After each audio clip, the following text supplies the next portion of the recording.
ចំពោះវិទ្យាល័យសម្ដេចឪបានតាក់ទងទៅខាន់គម្រោងដើម្បីយើងទាំងអស់គ្នាជំរាបសួរនាងខ្ញុំឈ្មោះម៉ូតសាយជាអ្នកធ្វើការនៅក្នុងគម្រោងដើម្បីយើងទាំងអស់គ្នា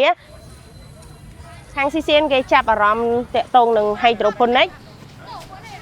ប៉ុន្តែពួកគាត់រាំងស្ទើរនៅបច្ចេកទេសក៏គម្រោងដើម្បីយើងទាំងអស់គ្នាហើយបន្ទាប់មកខ្ញុំបានតាក់ទងម្ចាស់សូមជាសម្ភារៈនិងបច្ចេកទេសអាចកោក្រាប់ណាដើម្បីយើងទាំងអស់គ្នានឹងធ្វើការចុះទៅ visit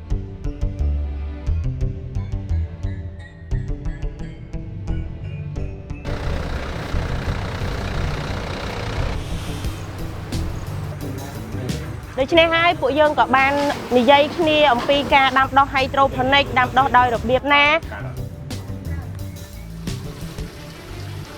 គឺតាក់ទងនឹងផ្នែកវិស័យកសិកម្មផ្ទាល់តែម្ដងចំពោះការយកគ្រាប់ពូជមុននឹងមកដាក់នៅក្នុងប័កនេះគឺកូនសិស្សធ្វើការលាយជីហ្នឹងគេហៅប្រភេទជី AB តម្រូវឲ្យសិស្សយកប្រភេទជីនីមួយទៅលាយដាំលើទឹកហ្នឹង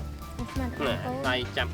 គឺយើងត្រូវតែបដោះនៅក្នុងអេប៉ុងសិនហើយគ្រាប់ដែលបដោះហ្នឹងគឺយើងមានដូចជាគ្រាប់សាឡាត់បន្ទាប់ពីយើងយកគ្រាប់ទៅដាក់នៅក្នុងអេប៉ុងរួចហើយប៉ះលើយើងដាក់គឺយើងចំណាយពេលរយៈពេល3ថ្ងៃសម្រាប់មើលការខ្លុំវាតុកនៅក្នុងកន្លែងម្លប់ដើម្បីឲ្យវាមានការលូតលាស់អស់រយៈពេលខ្ទង់1សប្តាហ៍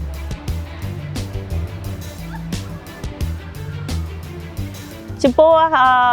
កម្រងដើម្បីយើងទាំងអស់គ្នាបានផ្ដល់ជូននៅឲ្យបន្លែលើទឹកនេះមកកាន់សាលាសម្ដេចឪហ្នឹងជីចែកទេស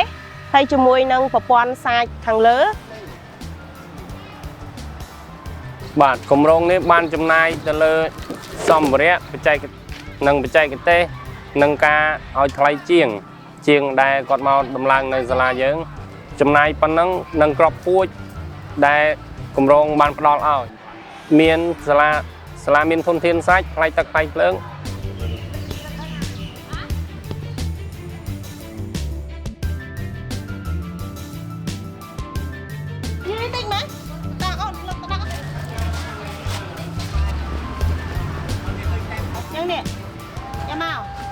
ដែលវាគឺជាមុខជំនាញមួយដែលសំខាន់សម្រាប់ពួកខ្ញុំនៅពេលអនាគតដែលវាអាចជួយឲ្យពួកខ្ញុំអាចដាំដំណាំបន្ថែមដោយខ្លួនឯងអាចចិញ្ចឹមជីវិតដោយខ្លួនឯងក៏ដូចជាបានចូលទៅស្និទ្ធស្នាលកាន់តែខ្លាំងជាង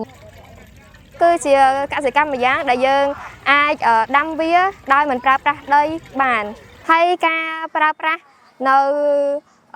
ជីជាសារធាតុចិញ្ចឹម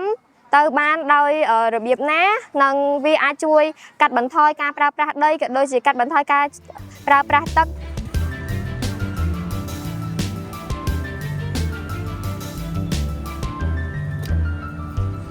ចំពោះអត្ថប្រយោជន៍ hydroponic គឺវាងាយស្រួលជាងលើដីបន្តិចត្រង់ hydroponic គឺយើងចំណាយទឹកតិចចង់បង្ហាញទៅសហគមន៍ឬអាណាព្យាបាលរបស់ពួកគាត់បានឃើញថាសាលាហ្នឹងមានបច្ចេកទេសថ្មីសម្រាប់ឲ្យសិស្សានុសិស្សអនុវត្តបងឬកន្លែងពិសោធន៍